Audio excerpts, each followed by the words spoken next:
जैसा कि आप जानते हैं कि यह कार्यक्रम आज, कल और परसों ऐसे 3 दिन होने वाला है और इन तीनों दिनों में अलग अलग विषयों पर यहाँ विमर्श होगा, चर्चा होगी, चिंतन होगा और आप कुछ यहाँ से लेकर जाएंगे। यहाँ आज और कल और परसों जो कार्यक्रम होने वाले हैं हम सबके लिए विशेष हैं। डॉक्टर संत कुमार जी ने एक विशेष प्रयास यहाँ किया है कि कृषि क्षेत्र में जो भी कुछ बदलाव आ रहे हैं, जो भी कुछ परिवर्तन हो रहा है, उस परिवर्तन को, उस बदलाव को हम सबके सामने रखें और हमारे इस इलाके के, मिथिला के सभी लोग इसको अपनाएं। मिथिला नगरी जो है, इसकी विशेषता मैंने आपको बताने की आवश्यकता नहीं है।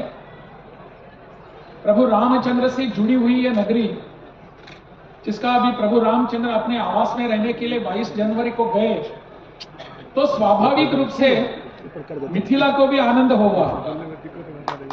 और आप सब ऐसे भाग्यशाली लोग हैं और मैं भी खुद को भाग्यशाली समझता हूं, मानता हूं कि बिहार में रहने के कारण, बिहार का राज्यपाल बनने के कारण, दूर से क्यों न हो, लेकिन प्रभु रामचंद्र की अयोध्या नगरी से मैं भी आपकी तरह जुड़ा हुआ हूं। मेरा सद्भाग्य है, सौभाग्य है। ऐसे इस मिथिला नगरी में किसानों के लिए कुछ करने की आवश्यकता है। ऐसी एक सोच लेकर पिछले कुछ वर्षों से मेरे मित्र डॉक्टर संत कुमार जी यह एक प्रयास कर रहे हैं और इस प्रयासों का फल भी हमको आज दिखने को मिल रहा है। हमारे इस देश में किसानों की बहुत बड़ी सराहना होती है। हम उनको सराहते हैं, हम उनकी प्रशंसा करते हैं, लेकिन उनके लिए बहुत कम काम होता है। हमेशा इस देश की अर्थव्यवस्था जो है, आर्थिकी है, हम भाषणों में सुनते हैं हमारे नेताओं के कि हमारा किसान है, हमारी अर्थव्यवस्था की रीढ़ है और वो मजबूती से रीढ़ बननी चाहिए। लेकिन पिछले कई वर्षों से किसान हमारे दुर्लक्षित रहे हैं। उनके यहां जितना आवश्यक था उतना ध्यान हमने कभी भी नहीं दिया। यह भी वास्तविकता है, इसको हमको समझने की जरूरत है, क्योंकि किसान हमारे रीढ़ है। हमारी अर्थव्यवस्था कृषि की अर्थव्यवस्था है। कृषि मंत्री रह चुके यहाँ हुकुमदेव नारायण यहाँ हमारे साथ हैं, वो भी जानते हैं। लेकिन पिछले कई वर्षों से इसके ओर हमारे किसी भी सत्ता में रहे हुए लोगों ने ध्यान नहीं दिया। परंतु अभी परिवर्तन आ रहा है, कुछ बदलाव हो रहा है। किसानों के लिए केवल भाषण नहीं हो रहे हैं, अभी उनके लिए कुछ काम करने की आज की तारीख है, आज का समय आ गया है।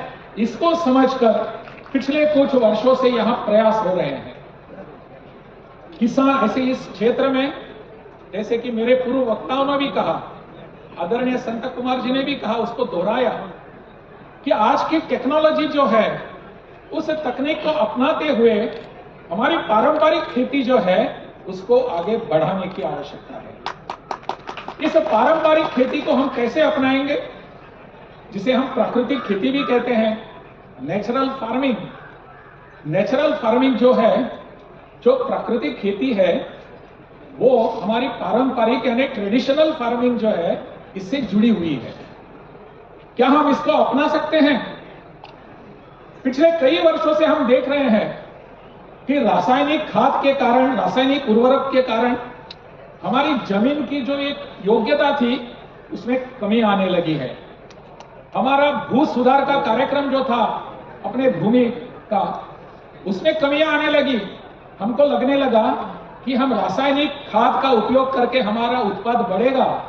शुरू में लगा भी ऐसे हमको रिजल्ट्स भी मिलने लगे, परंतु कुछ काल के बाद हमको लगने लगा, हम तत्पर हैं, अभी देख सकते हैं, इसके रिपोर्ट्स भी आ चुके हैं कि हमारी खाद, इस खाद के कारण, केमिकल फर्टिलाइजर्स के कारण हमारी भूमि की, हमारे जमीन का स्तर नीचे गिरने लगा है, क्वालिटी अब बची नहीं है। तो इसमें उत्पादन कैसे आएंगे?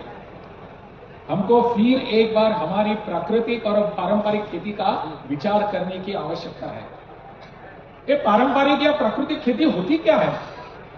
हम सबको अपनाने की आवश्यकता है, ऐसे सभी लोग कहते हैं, लेकिन होता क्या है ये प्रकरण, हमको इसको समझने की आवश्यकता है।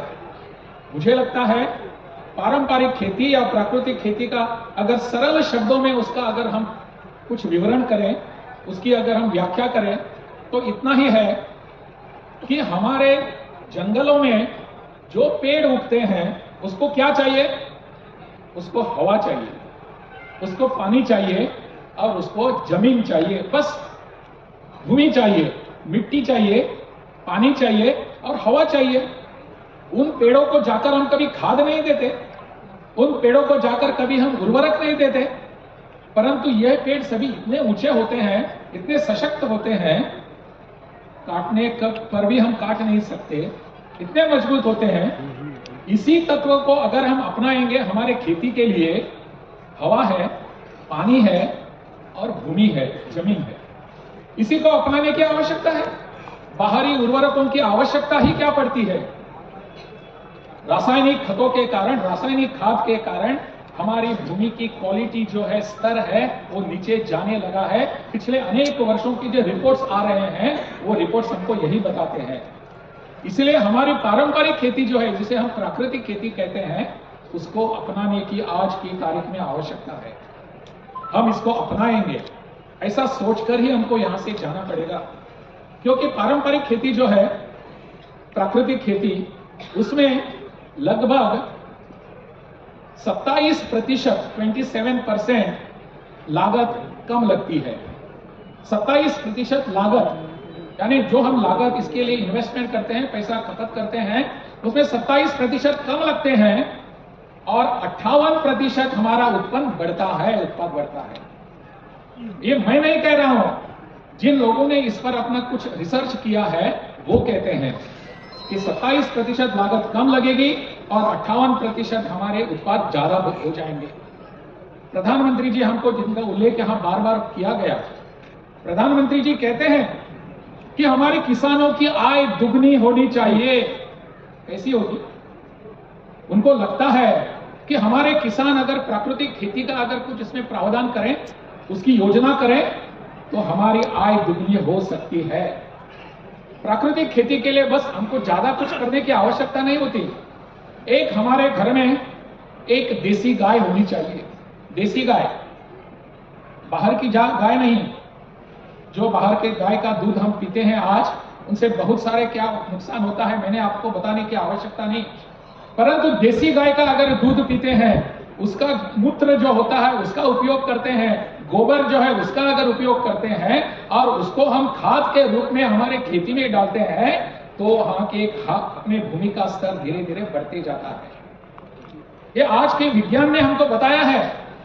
हम इसको दरकिनारे क्यों करते हैं पता नहीं, के ऊपर ध्यान देने की कि जो हमारी प्रकृति ने हमको दिया है, जो हमारे पूर्वजों ने पारंपरिक रूप से हमको दिया है, उसको हम क्यों अपनाते नहीं। अपनाने की आवश्यकता है। गोमूत्र हो, गोबर हो, इन सबसे और कुछ यहाँ बिखरा हुआ कचरा है, उसको अगर हम इसमें जोड़ देंगे तो हमारा जीवामृत बन जाता है। जो खाद होता है वो हमारे खेती के लिए बहुत ही उपयुक्त होता है।